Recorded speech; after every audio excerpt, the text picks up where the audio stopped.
actually have to let go of it. And what we find sometimes during this transformation is that that can be emotionally very challenging, because you want to ascend. You'll see there's this angel here ascending, so you don't want to, you don't want to be burdened anymore by the problems of others, or whatever vibration you are in, the low vibration. You're rising, your vibrations are rising, meaning you are wanting better for yourself. You're wanting to feel better.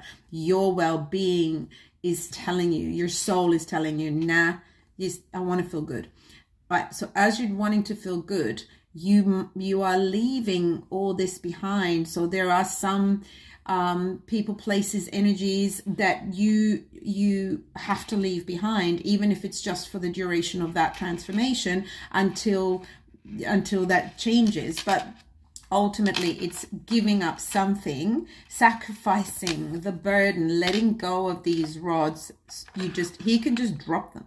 He can just drop them and be light. Okay. And so and sometimes we're so used to the burden and the responsibility and being the one that everyone relies on, we forget how to raise our vibrations. But you can't be anchored and then raise your vibration, right? So it's being ready. You're now transforming. You're in this kind of cocoon phase that I like to call, like when we know something's transforming, and it takes a little bit of emotionality to kind of go through that. It's a mourning process as well, but it brings you into a very light, wonderful place. And so the crowning energy is the 10 of Swords. You felt betrayed. You felt not just once, but there is 10 swords in his back.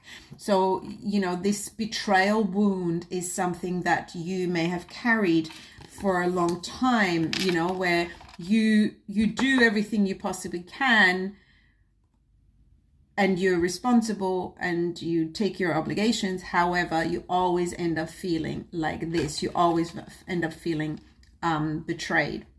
So these are 2 10s ending the cycle. Very, very difficult cycle.